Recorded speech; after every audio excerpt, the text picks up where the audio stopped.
বন্ধুরা, আজ আমি এক্সপ্লেন করতে চলেছি 2023 সালে মুক্তিপ্রাপ্ত দ্য ফ্ল্যাশ মুভি। অনেকবার রিলিজ ডেট পিছনের পর ফাইনালি 2023 সালে মুভিটা মুক্তি পেল। এটা একটা মাল্টিভার্সের কনসেপ্টের উপরের মুভি। এটার মাধ্যমে পুরনো ডিসির ইউনিভার্সের শেষ হবে এবং নতুন ডিসি শুরু হবে। তো যাই হোক, আর বেশি কথা না বাড়িয়ে মুভির স্টোরির দিকে যাওয়া যাক। মুভির শুরুতে আমরা দেখি ফ্ল্যাশ সুপার স্পিডে একটা শহরের দিকে যাচ্ছে, যেখানে কিছু গুন্ডা টাইপের লোক বড় ধামাকা করার মতো কিছু ইকুইপমেন্ট নিয়ে পালাচ্ছে এবং একটা হসপিটালের সামনেও গুন্ডাগুলো একটা বিশাল বিস্ফোরণ করেছে, যার জন্য হসপিটালটা ধসে পড়তে থাকে। এই হসপিটালের মধ্যে কিছু ছোট বাচ্চা এবং নার্স আছে। অন্যদিকে বেন অ্যাফ্লেকের ব্যাটম্যান গুন্ডাগুলো পিছু করতে থাকে গুন্ডাগুলোর কাছে থাকা ভয়ঙ্কর ইকুইপমেন্ট গুলো উদ্ধার করার জন্য।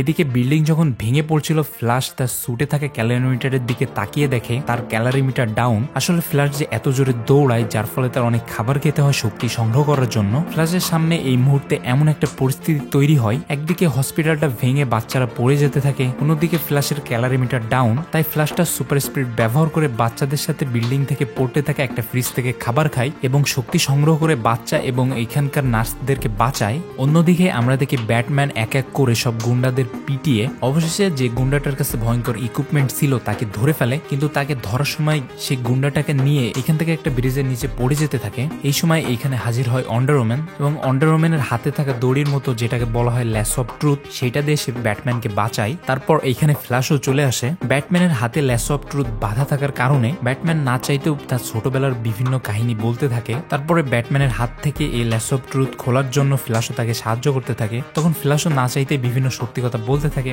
বলতে পারেন এইখানে একটা ফানি সিন ছিল। তারপর এইখান থেকে ওয়ান্ডার ওম্যান চলে যায় এবং যাওয়ার সময় সে বলে পরবর্তী মিশনে তাদের দেখা হবে। এরপর এইখান থেকে ফ্ল্যাশও চলে যায় তার নিজের কাজে। ফ্ল্যাশ একটা ফরেন্সিক ল্যাবে কাজ করে। ফ্ল্যাশ অর্থাৎ যার মূল নাম হচ্ছে ব্যারি অ্যালান, সে এইখানে তার অফিসে পৌঁছানোর পর তার দেখা হয় তার লাভ ইন্টারেস্টের সাথে, যার নাম হচ্ছে আইরিশ ওয়েস। এখান থেকে অফিস শেষে সে বাসায় ফেরে এবং দেখে ব্যাটম্যান অর্থাৎ ব্রুস ওয়েন একটা পেন ড্রাইভ রেখে গেছে, যেখানে একটা সিসিটিভি ফুটেজ আছে যেটা ব্যারির বাবাকে নির্দোষ প্রমাণ করতে সাহায্য করবে। আসলে ব্যারি যখন অনেক ছোট তখন তার মাকে একটা খুন করেছিল, কিন্তু সেটা দায়ভার এসে পড়ে ব্যারির পিতা হেনরি অ্যালানের উপর। ব্যারির মা সুপার শপ থেকে টমেটো কেচাপ কিনে আনতে ভুলে যায়, যার কারণে ব্যারির পিতাকে এটা কিনতে যেতে হয় পরে। আর এই শপে যখন ব্যারির পিতা গেছিল, আর তখনই কেউ একজন ব্যারির মাকে মেরে ফেলে। আর ব্যারি যেহেতু এই সময় অনেক ছোট ছিল, তাই সে কোনোভাবে প্রমাণ করতে পারে না যে তার পিতা তার মাকে মারেনি। আর ব্যারির পিতা যে শপে গেছিল টমেটো কেচাপটা কিনতে, এই শপের সিসিটিভি ফুটেজটি বর্তমানে ব্যারির হাতে আছে, কিন্তু এই সিসিটিভি ফুটেজে কোথাও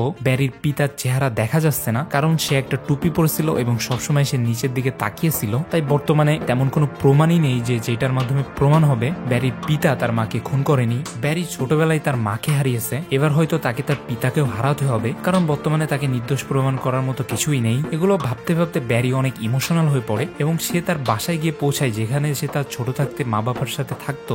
এখানে গিয়ে সে তার পুরোনো দিনগুলো ভাবতে ভাবতে অনেক ইমোশনাল হয়ে পড়ে এবং সে এইখান থেকে অনেক জোরে দৌড়াতে থাকে এবং একটা পর্যায়ে সে দেখে সে একদিন পিছনে চলে গেছে, যেখানে হসপিটাল বাচ্চাদেরকে সে বাঁচাচ্ছিল, যেটা ফ্ল্যাশের সাথে প্রথমবারই হয়েছে। এমন ধরনের কোনো কিছু তার সাথে আগে হয়নি। ফ্ল্যাশ এইখান থেকে নর্মাল টাইমে ফিরে আসে, তার সাথে ঘটে যাওয়া সব ঘটনাগুলো ব্রুসকে বলতে থাকে এবং সে ব্রুসকে জানায় সে সময় পিছিয়ে গিয়ে তার পিতামাতাকে বাঁচাতে পারবে এবং সে ব্রুসকে আরো বলে, ব্রুস আমি তোমার পিতামাতাকেও বাঁচাতে পারবো। তখন ব্রুস বলে, এইগুলো করে তুমি সবকিছু ধ্বংস করতে পারো। আমাদের অতীতে যে ঘটনাগুলো আমাদের সাথে ঘটেছে তার ফলে আজ আমরা আমাদের এই বর্তমান পেয়েছি। যদি আমাদের কোনো ওই ধরনের অতীত নাই থাকতো তাহলে আজকের এই দিনটা আমরা হয়তো পেতাম না। ব্রুস এই ধরনের কিছু বুঝ দিয়ে এইখান থেকে ফ্ল্যাশকে রেখে চলে যায়। তারপর এইখানে হাজির হয় ব্যারির লাভ ইন্টারেস্ট আইরিশ ওয়েস্ট এবং তার সাথে কথা বলতে বলতে ব্যারির মাথায় একটা প্ল্যান আসে যে তাকে অনেক কিছু চেঞ্জ করতে হবে না। সে যদি সময় পিছিয়ে গিয়ে শুধুমাত্র টমেটো কেচাপটা তার মায়ের শপিং ট্রেতে রেখে আসে, তাহলে তার পিতাকে তার মাকে বাসায় একা রেখে ওই টমেটো কেচাপ আনতেও যেতে হবে না এবং তার মা মারাও যাবে না।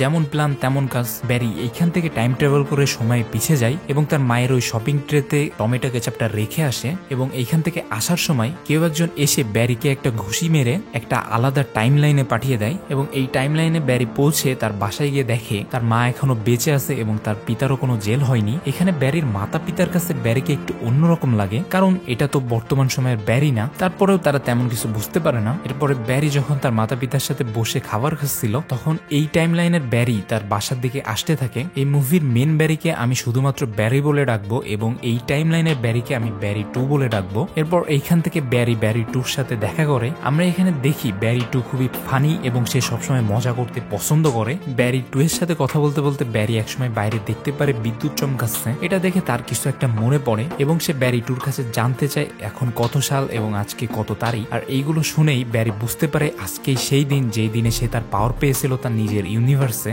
ব্যারি টু ব্যারির থেকে কয়েক বছরের ছোট এবং সে এখনো তার পাওয়ার পায়নি এবং আজকেই সেই দিন যেদিনে সে পাওয়ার পাবে। তাই ব্যারি টু কে নিয়ে যায় সেই ল্যাবে যেখানে সে তার পাওয়ার পেয়েছিল এবং ব্যারি সেই পরিস্থিতিগুলো তৈরি করতে থাকে যার মাধ্যমে ব্যারি টুর পাওয়ার পরিবেশটা তৈরি হবে। কিন্তু ব্যারি কিছু বুঝে ওঠার আগে জানালাতে বিদ্যুৎ এসে কেমিক্যাল এবং ব্যারির শরীর ভেদ করে ব্যারি টু এর শরীরে গিয়ে লাগে। এর ফলে ব্যারির পাওয়ার চলে যায় কিন্তু ব্যারি টু পাওয়ার পায়। এরপরে ব্যারি চিন্তায় পড়ে যায় সে তার নিজের ইউনিভার্সে কিভাবে যাবে, কারণ তার পাওয়ার না থাকলে সে তো টাইম ট্রাভেল করে তার নিজের ইউনিভার্সে যেতে পারবে না। এরপরে একটা সময় ব্যারি তার স্যুটটা ব্যারি টু কে দিয়ে দেয়, যেহেতু তার কাছে বর্তমানে এখন পাওয়ার নেই তো সে এখন স্যুটটা রেখে কি করবে, এটার প্রয়োজন এখন ব্যারি টু এর। এরপরে একদিন ব্যারি নিউজে দেখতে পায় জেনারেল জর্ড পৃথিবীতে এসে পৌঁছেছে আর এখানে ব্যারি বুঝে যায় এরপরে কি হবে, সাথে আমরা ফ্যান্সরাও বুঝে যায় এখানে কি হতে চলেছে। এখানে পুরোপুরি ডিসির ম্যান অফ স্টিলের ইভেন্টটা হতে চলেছে।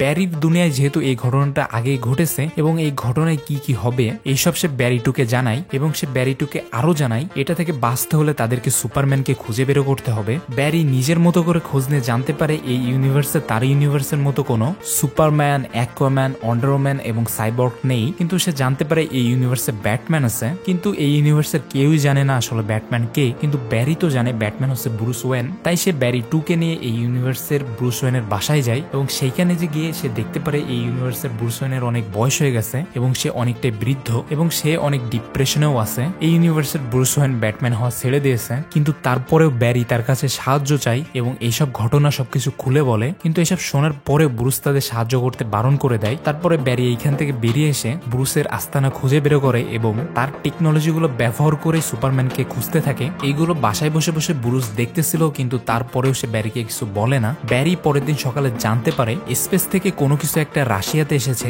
এবং সেইটাকে রাশিয়াতেই বন্দি করে রাখা হয়েছে। এখানে ব্যারি বুঝে যায় হয়তো এখানে সুপারম্যানকে আটকে রাখা হয়েছে। তারপর সে যখন ব্যারি টুকে নিয়ে রাশিয়ায় যাওয়ার প্রস্তুতি নিতে থাকে তখন এইখানে ব্যাটম্যান এসেও পৌঁছায় এবং তারা তিনজন এক হয়ে এইখান থেকে রাশিয়ায় যায়। রাশিয়ায় গিয়ে ওইখানকার গার্ডেদের সাথে ফাইট করে তারা সুপারম্যানের ওই সেলের ওইখানে পৌঁছায়, কিন্তু সেলের ভিতরে যায় তারা দেখতে পারে এখানে সুপারম্যান নেই, এখানে একটা মেয়ে পড়ে আছে। তারপরেও ব্যারি এখানে ওই মেয়েটাকেই উঠে এখান থেকে বাইরে বেরিয়ে আসতে থাকে আর এই সময় গার্ডেরা তাদের উপরে আবারও হামলা করে দেয়। এই হামলার মধ্যে ব্যারি টু এর পায়ে একটা গুলিও লাগে। এখান থেকে কোনো মতে ব্যাটম্যান সবাইকে সেভ করে নিয়ে সেলের উপরে পৌঁছায়, কিন্তু দুর্ভাগ্যবশত তারা গার্ডদের কাছে ধরা পড়ে যায়। আর এই সময় আমরা অন্যদিকে দেখি যে মেয়েটাকে তারা ওইখান থেকে নিয়ে এসেছিল, তার এত সময় নিজের পায়ে দাঁড়িয়ে থাকারও ক্ষমতা ছিল না, কিন্তু তার শরীরে রোদ লাগার সাথে সাথে তার শরীরটা ঠিক হয়ে যেতে থাকে এবং আমরা এখানেই বুঝতে পারি এই ইউনিভার্সে সুপারম্যান এসে পৌঁছায়নি, এই ইউনিভার্সে সুপার গার্ল এসেছে এবং সেও একজন ক্রিপ্টোনিয়ান, যার কারণে তার শরীরে রোদ লাগার সাথে সাথে সে এমন চাঙ্গা হয়ে উঠেছে। সে এখানে কোন রকম পাওয়ার পেয়েই সব গার্ডদেরকে অনেক ধুলাই করে এবং সবাইকে সেভ করে এখান থেকে নিয়ে যায়। তারপরে এখানে ব্যারি জেনারেল জর্ডের ব্যাপারে সবকিছু খুলে বলে এবং সুপার গার্লের কাছ থেকে তারা সাহায্য চায়, কিন্তু সুপার গার্ল তাদের সাহায্য করতে বারণ করে দেয়। তাকে এই পৃথিবীতে পাঠানো হয়েছিল মানুষ এবং ক্রিপ্টোনিয়ানদের মধ্যে সম্পর্ক ভালো করার জন্য বা শান্তির প্রতীক বানানোর জন্য, কিন্তু মানুষেরা তার সাথে কি করেছে, মানুষেরা তাকে বন্দি করে রেখেছে। এটা বলে সুপার গার্ল এখান থেকে চলে যায়। আর এইদিকে ব্যারি ব্রুস ওয়েনের সাথে মিলে প্ল্যান করতে থাকে কিভাবে বজ্র এবং কেমিক্যালের কন্টাক্টে এসে তার পাওয়ার আবারও ফেরত পাওয়া যায়। সুপার গার্ল গিয়ে পৌঁছায় জেনারেল জর্ডের ওইখানে এবং সে দূর থেকে দেখতে পারে জেনারেল জর্ড মূলত তার জন্য এই পৃথিবীতে এসেছে। এদিকে ব্যারি ব্রুস ওয়েনের সাহায্য নিয়ে কেমিক্যাল এবং বজ্রের কন্টাক্টে এসে তার পাওয়ারটা ফিরে পাওয়ার চেষ্টা করলে সে তার পাওয়ারটা ফিরে পায় না, বরং সে অনেক ঘায়েল হয়ে পড়ে। তারপর আমরা দেখি এইখানে সুপার গার্লও পৌঁছায় এবং সেই ব্যারিকে তুলে নিয়ে আকাশের দিকে যেতে থাকে এবং সেইখানে বজ্রের কন্টাক্টে এসে ব্যারি প্রপার তার পাওয়ারটা ফিরে পায়। যে টিমে দুইটা ফ্ল্যাশ, ব্যাটম্যান এবং সুপার গার্ল আছে। তারপর তারা সবাই মিলে যায় জেনারেল জর্ডের বাহিনীর সাথে লড়াই করার জন্য এবং এইখানে যাওয়ার পরেই সুপার গার্ল জেনারেল জর্ডের কাছ থেকে জানতে পারে তার যে কাজিন, যাকে আমরা সুপারম্যান হিসেবে চিনি, তাকে অনেক ছোটবেলায় জেনারেল জর্ড মেরে দিয়েছে এবং আমাদের মেন ইউনিভার্সে যেমন সুপারম্যানের ভিতরে ছিল কোডেক্স, যেটা দিয়ে পৃথিবীকে ক্রিপ্টনে পরিণত করা যেত, সেই কোডেক্সটা এই ইউনিভার্সে সুপারম্যানের ভিতরে নেই, এই ইউনিভার্সে সেটা আছে সুপার গার্লের ভিতরে, যার কারণে জেনারেল জর্ড এখন সুপার গার্লের পিছে পড়ে গেছে। সুপার গার্ল যখনই জানতে পারে তার কাজিনকে জেনারেল জর্ড মেরে দিয়েছে তখনই সে অনেক রেগে যায় এবং অনেক ক্রুদ্ধ হয়ে সে জেনারেল জর্ডের সাথে লড়তে থাকে। তারা অনেক ভালো লড়াই করার পরেও একটা পর্যায়ে যে ব্যাটম্যান মারা যায় এবং জেনারেল জর্ড সুপার গার্লকে হারিয়ে দেয় এবং তার শরীর থেকে কোডেক্সও নিয়ে নেয় এবং তাকে মেরেও ফেলে। এগুলো দেখে দুজন ফ্ল্যাশই তাদের সুপার স্পিড ব্যবহার করে আবারও টাইম ট্রাভেল করে সময় পিছিয়ে যায়। তারপর ব্যাটম্যান এবং সুপার গার্লকে বাঁচিয়ে নেয়। তারপর আরো লড়াই করতে করতে দেখে ব্যাটম্যানও আবার মারা গেছে এবং সুপার ক্যারেক্টারগুলো মারা গেছে, যার কারণে তারা বারবার সময় পিছিয়ে যায় এগুলো ঠিক করতে থাকে। কিন্তু প্রতিবারই সুপারগার্ল এবং ব্যাটম্যান মারা যায়, তখন মেন ফ্ল্যাশ বুঝতে পারে তারা যতই চেষ্টা করুক এটাকে কিছুতে ঠিক করতে পারবে না। এটা একটা ক্রোনেবল পয়েন্ট, যেমনটা আমাদের মার্ভেলের অটিভ সিরিজে দেখানো হয়েছিল অ্যাবসোলিউট পয়েন্ট, স্পাইডারভার্সের মুভিতে দেখানো হয়েছিল ক্যানন ইভেন্ট। এটাও তেমনই একটা জিনিস যেটাকে কখনো ভাঙা সম্ভব না, বা এটাকে ভাঙলে অনেক সমস্যা হবে। ব্যারি যখন বুঝে যায় এটাকে কিছুতে ভাঙা সম্ভব না, তখন সে ব্যারি 2-কে জানায় আমরা যতই চেষ্টা করি কিছুই ঠিক হবে না। কিন্তু ব্যারি 2 কিছুই শুনবে না, সে সবকিছু ঠিক করবেই। তার কারণে সে বারবার সময় পিছিয়ে যায় এবং তার শরীরে কোনো না কোনো ক্ষত নিয়ে আসে এবং সে কোনো মতেই থামতে চায় না, যার ফলে এখানে বিভিন্ন ইউনিভার্স নষ্ট হয়ে যেতে থাকে। এবং আজ পর্যন্ত ডিসির যতগুলো মুভি এসেছে তাদেরকে আমরা বিভিন্ন ইউনিভার্সের পার্ট হিসেবে এখানে দেখতে পারি। আর এখন ব্যারি যদি এইগুলো না থামায় তাহলে কোনো কিছু ঠিক হবে না, আর এইগুলো থামাতে গেলে তাকে তার মাকে আবার মরতে দিতে হবে, এছাড়া তার হাতে কোনো উপায় নেই এবং এইটা তার জন্য হবে আগের থেকে বেশি কষ্টকর। এখানে আমরা দেখি ডার্ক ফ্ল্যাশ এসে হাজির হয়, যেটা আমরা মুভির মাঝেই দেখেছিলাম। ব্যারিকে একটা ঘুষি মেরে এই টাইম লাইনে পাঠিয়ে দিয়েছিল। মূলত এইটাই দ্বিতীয় ব্যারির একটা ফর্ম। না জানি সে কত সময় ধরে এগুলোকে ঠিক করতে যাওয়ার ফলেই এমনটা হয়ে গেছে বর্তমানে। এখানে ডার্ক ফ্ল্যাশ যখনই মেন ব্যারির উপরে হামলা করতে যায় তখন ব্যারি 2 বুঝতে পারে যে আসলে এগুলো করে কোনো লাভ নেই, তার কারণে সে ওই হামলাটার সামনে গিয়ে দাঁড়ায়। আর যেহেতু এই দ্বিতীয় ব্যারিরই একটা ফর্ম হচ্ছে ডার্ক ফ্ল্যাশ, তার কারণে দ্বিতীয় ব্যারি মারা যাওয়ার ফলে ডার্ক ফ্ল্যাশেরও আর কোনো অস্তিত্ব থাকে না। তখন এইখান থেকে মেন ব্যারি আবারও টাইম ট্রাভেল করে তার মায়ের ওইখানে যায় এবং হাজার কষ্টের পরেও সে তার মায়ের শপিং ট্রে থেকে ওই টমেটো কেচাপটা উঠিয়ে রেখে আসে এবং আসার সময় সে আরো কোনো একটা কিছু চেঞ্জ করে, যেটা আমরা একটু পরেই জানতে পারবো। সে তার নিজের ইউনিভার্সে আবারও ফেরত আসে এবং এইখান থেকে সে তার পিতার আদালতে যায়, যেখানে আজকে তার রায় হবে। এখানে যাওয়ার পরে আমরা দেখতে পারি সেই সিসিটিভি ফুটেজে দেখা যাচ্ছে ব্যারির পিতার চেহারা এবং এটা প্রমাণ হয়ে যায় যে ব্যারির পিতা তার মাকে মারেনি। কিন্তু আমরা এই ফুটেজটাই তো আগে দেখেছিলাম যেখানে তার পিতার কোনো মুখই দেখা যাচ্ছিল না। তার মানে ব্যারি যখন তার মায়ের ট্রে থেকে টমেটো কেচাপটা উঠিয়ে রেখেছে এবং ওইখান থেকে আসার সময় সে আরো কোনো কিছু একটা পরিবর্তন করেছে, হয়তো এই টমেটো কেচাপ গুলো সে শেলফের উপরে রেখে এসেছে, যেটা নেওয়ার জন্য ব্যারির পিতার মুখটাকে ওঠাতে হয়েছে এবং যার কারণে তার ফুটেজটা সিসিটিভি ফুটেজে এসেছে। তো এই পরিবর্তনের জন্য কি এই ইউনিভার্সে কোনো পরিবর্তন হয়েছে এটা আমরা একটু পরেই জানতে পারবো। ব্যারি কোর্ট থেকে বেরিয়েই এখানে ব্রুস ওয়েনের সাথে দেখা করতে যায় এবং সে দেখে